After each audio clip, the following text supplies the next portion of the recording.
anna rajulan sa'ala Rasulullah sallallahu alaihi wasallam, bahwa ada seorang laki-laki yang bertanya kepada Rasul. Apa pertanyaannya? Ayyul islami khairun, wahai Rasul, Islam seperti apa yang paling baik, yang paling afdol, yang paling sempurna di mata Allah Subhanahu wa ta'ala?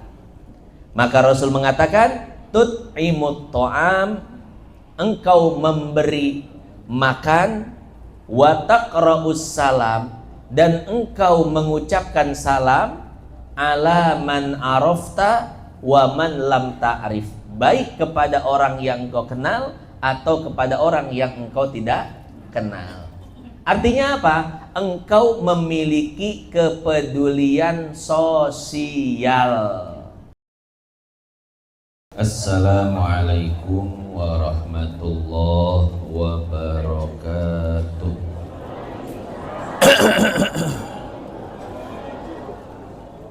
Bismillah walhamdulillah, wassalatu wassalamu ala Rasulillah Muhammad bin Abdillah wa ala alihi wa sahbihi wa mawala. Qala ta'ala, yarfa'illahu alladhina amanu minkum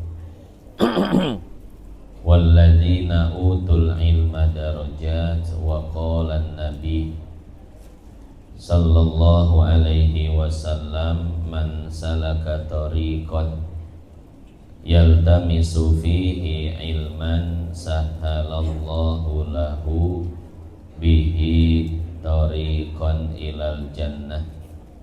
Hadirin hadirat jamaah yang dimuliakan Allah, hari ini adalah hari Sabtu tanggal 27 Desember tahun 2025.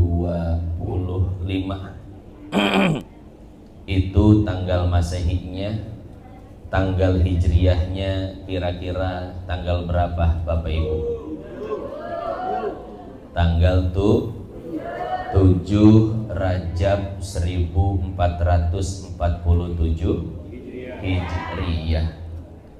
Para ulama mengatakan Rojabu Syahrullah atau Rojabu Syahrul Istighfar. Bulan Rajab adalah waktunya untuk memperbanyak istighfar. Wa Sya'ban syahrus shalah 'alan nabiyil mukhtar.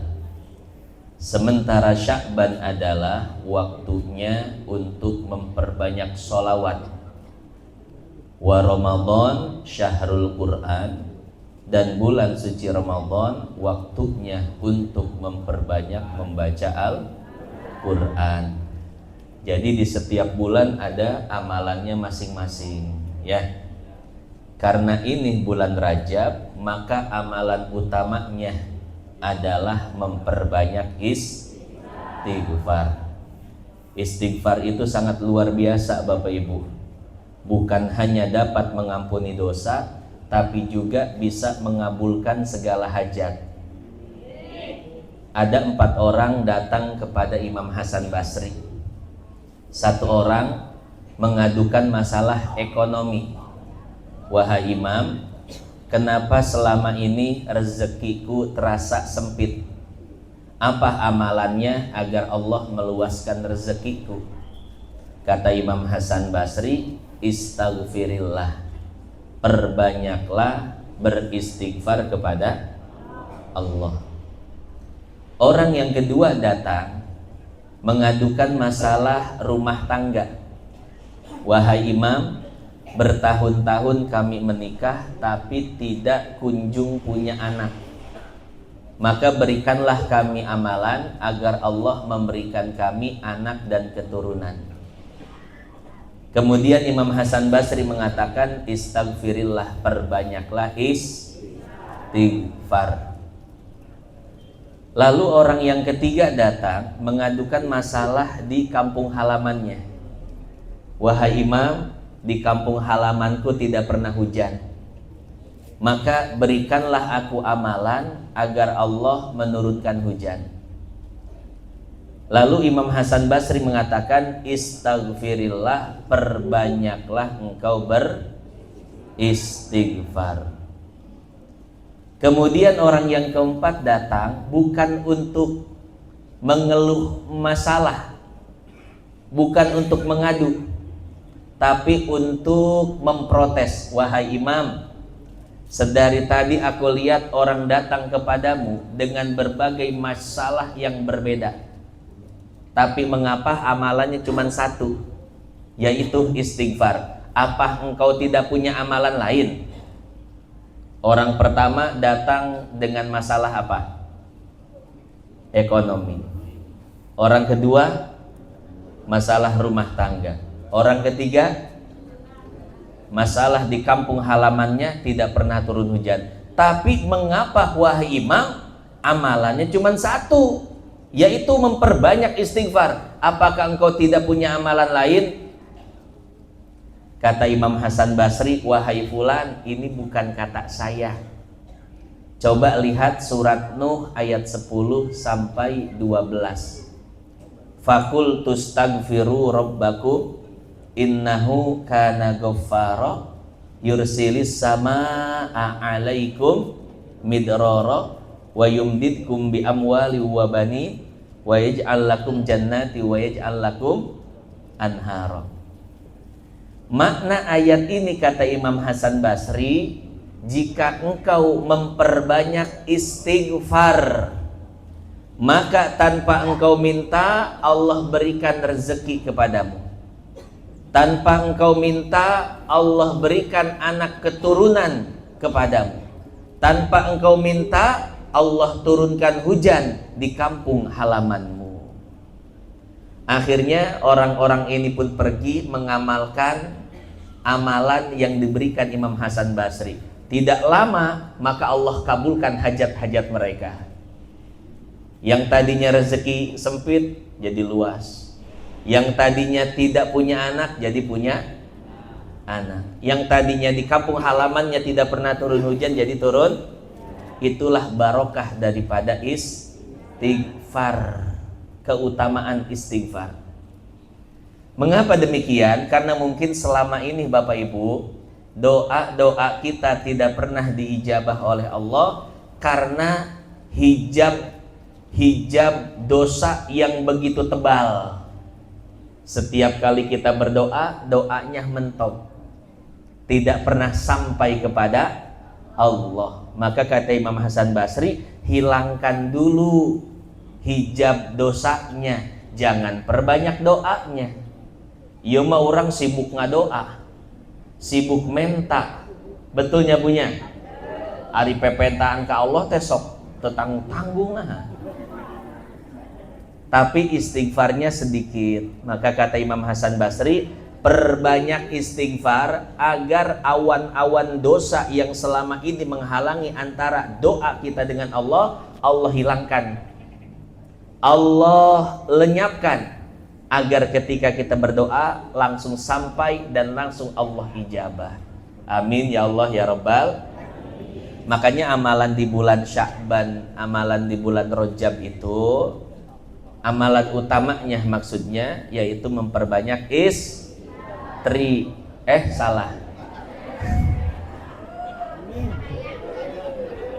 kahayang, memperbanyak istighfar. Tapi ini jawaban yang ditunggu bapak-bapak ini ya. Hadirin hadirat jamaah yang dimuliakan Allah ya, perbanyak istighfar, baik istighfar yang biasa atau istighfar sayyidul istighfar. Allahumma anta rabbi la ilaha illa anta khalaqtani wa ana abduka wa ana ala ahdika wa wa'dika mastata'tu a'udzubika min syarri ma sana'tu abu'u laka bi ni'matika alayya wa abu'u bi dzambi faghfirli fa innahu la yaghfiru dzunuba illa minimal sehari 100 kali ya. Insya Allah sanggup. Di dalam Sahih Bukhari, Nabi itu setiap hari istighfarnya lebih dari 70 kali. Bahkan di dalam satu riwayat sampai 100 kali ya. Hadirin hadirat jamaah yang dimuliakan Allah, itu amalan di bulan Rajab, jangan sampai ditinggalkan ya. Baiklah Bapak Ibu, sekarang saya hanya ingin menyampaikan beberapa hadis terkait keutamaan peduli sosial. Artinya ada saudara kita yang sedang kesulitan, kita mau untuk menyisihkan sebagian rezeki kita untuk membantu kesulitan-kesulitan mereka. Seperti yang kemarin kita kumpulkan ya. Sabtu kemarin ya, ngumpulin donasi di sini. Alhamdulillah Bapak Ibu, dari Majelis Aisyah Basuni saja dapat 10 juta. Kemudian ada lagi jamaah Aisyah Basuni yang langsung TF 30 juta.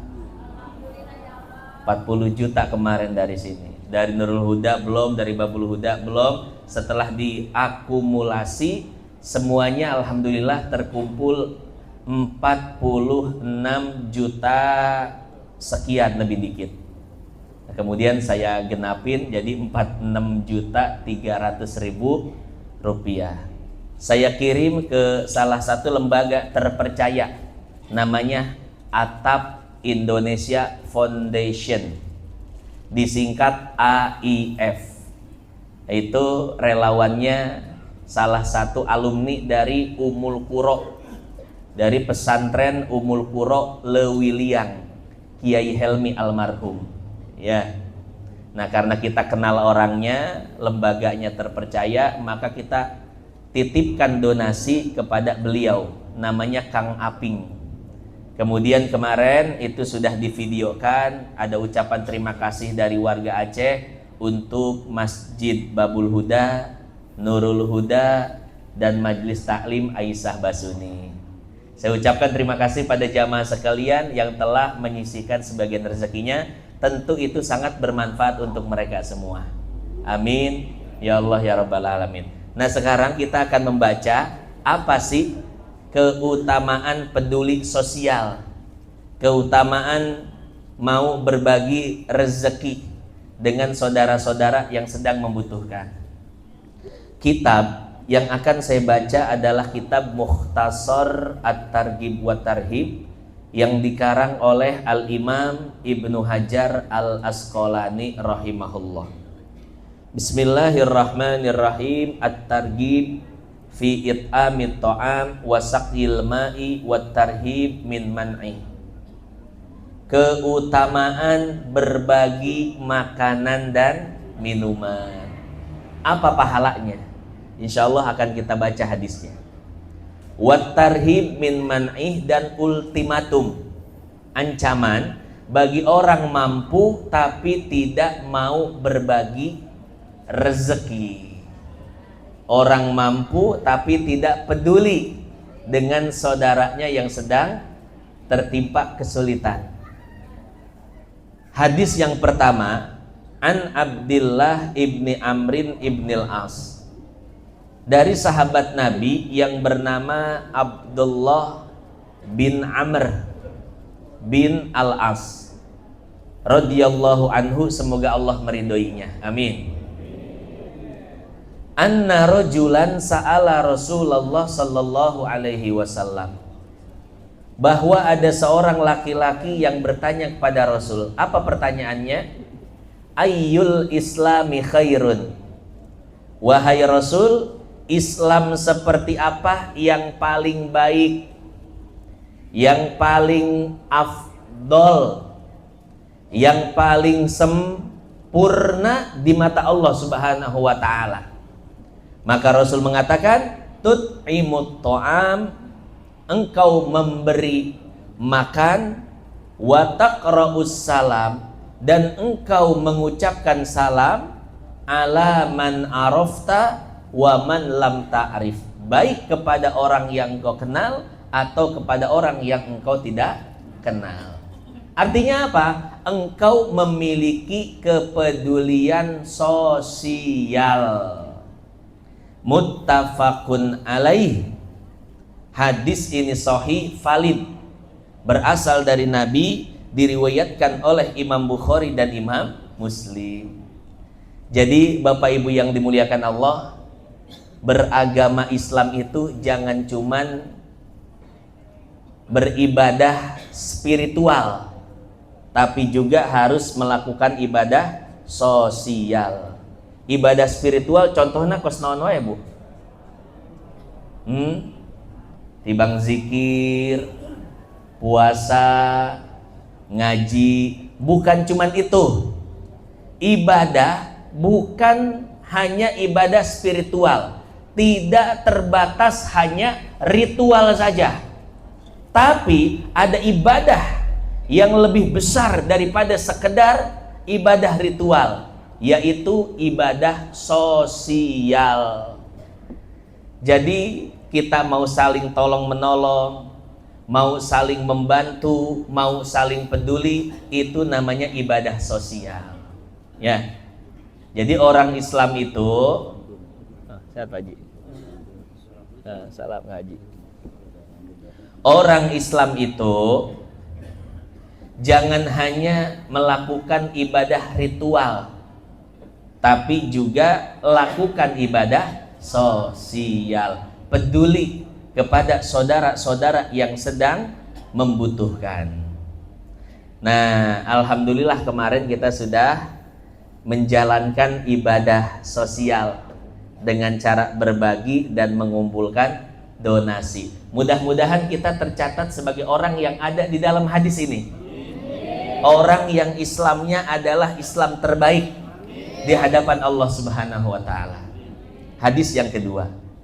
Wa an Abdillah ibni Amrin qala, masih diriwayatkan dari sahabat Nabi yang bernama Abdullah bin Amr qala Rasulullah sallallahu alaihi wasallam, Rasul bersabda, man at'ama akhahu hatta yushbi'ahu, barang siapa yang memberi makan kepada saudaranya sehingga saudaranya tersebut kenyang dari makanan yang ia berikan, wasaqahu minal ma'i hatta yurwiyahu, dan mau berbagi minum sehingga saudaranya itu tidak lagi merasa kehausan karena air minum yang diberikannya, ba'adahullah minan nar, maka orang tersebut yang mau berbagi makanan, berbagi minuman, berbagi rezeki, peduli sosial,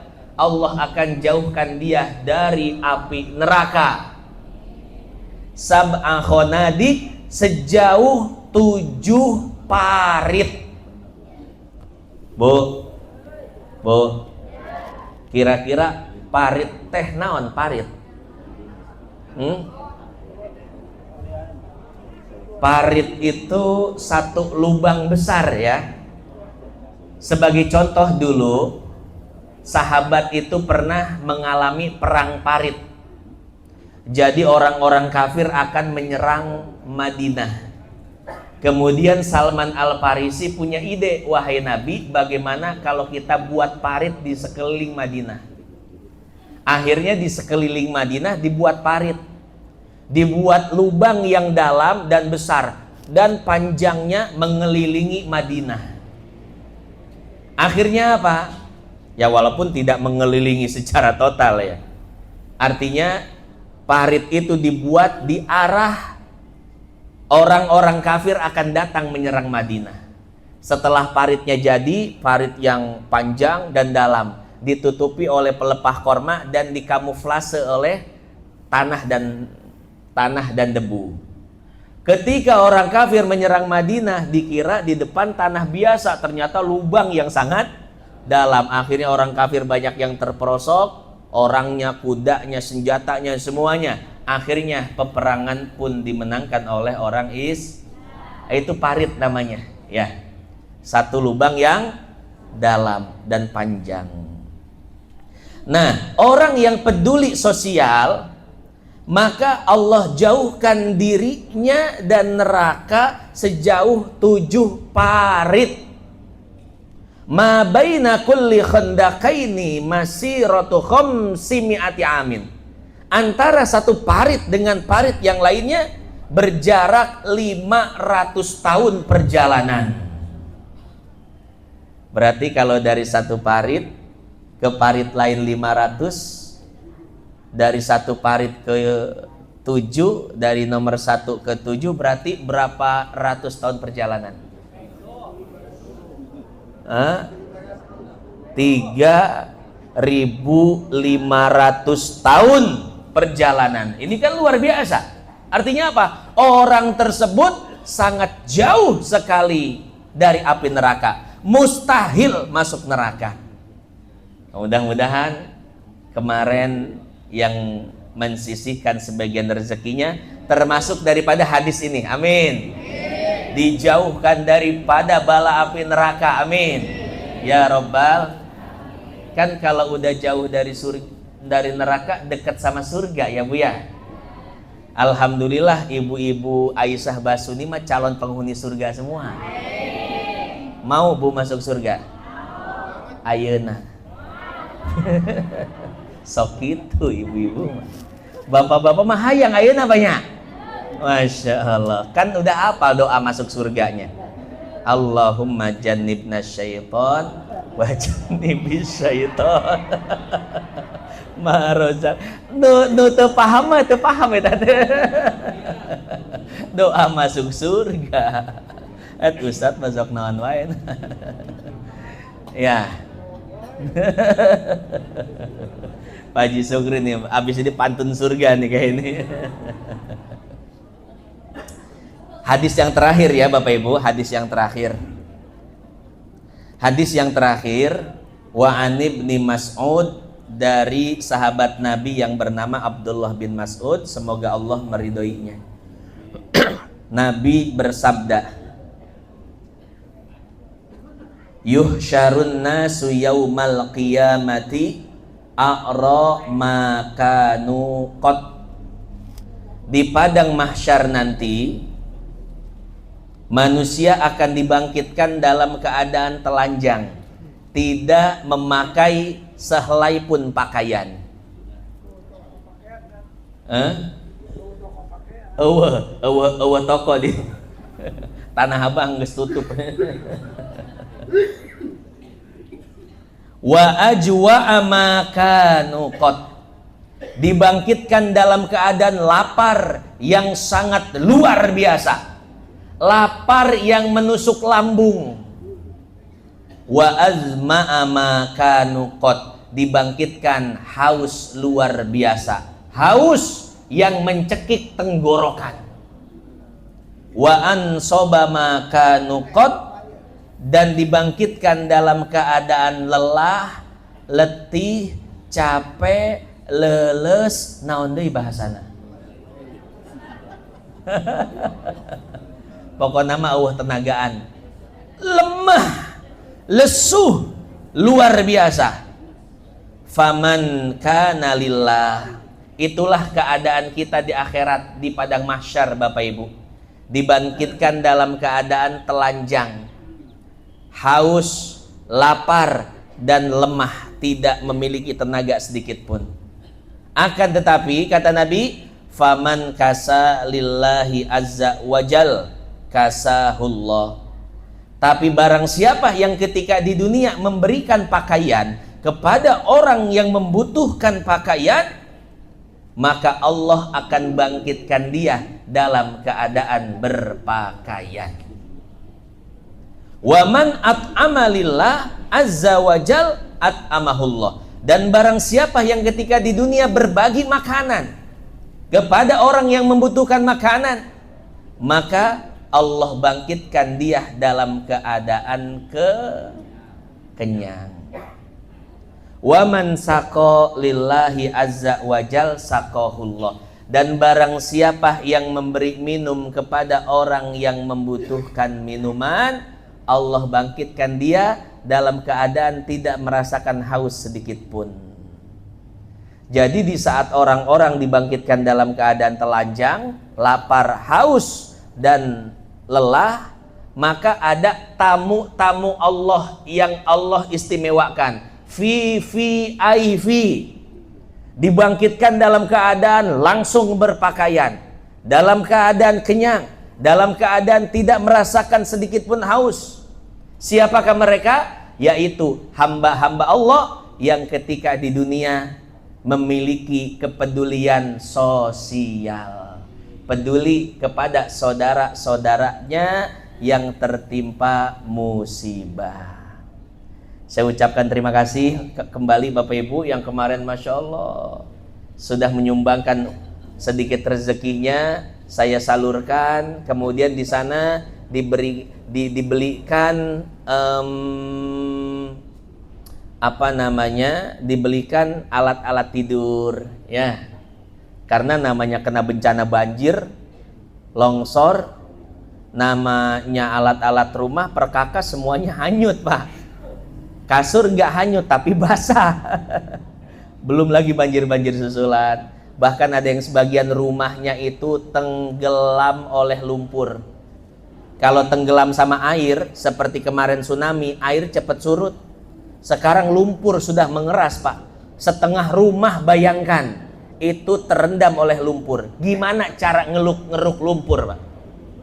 Kasur, kompor, lemari, baju, kekenceng, sodet, semuanya hilang. Maka diberikan kemarin itu uang donasi dari jamaah sekalian, dibelikan alat-alat rumah tangga, begitu ya. Kemudian juga makanan, kemudian sebagian lagi dibelikan ikro dan disalurkan ke pesantren ya. Ikro, Al-Quran, kemudian keperluan-keperluan di pesantren dan lain sebagainya. Mudah-mudahan ini jadi amal jariah buat kita, amal yang terus mengalir walaupun nanti kita telah meninggal dunia ya. Amin ya Allah ya Rabbal Alamin. Bapak Ibu yang dimuliakan Allah, hadis yang tadi kita baca itu diriwayatkan oleh Al-Imam Ibnu Abid Dunya. Wallahu a'lam bissawab.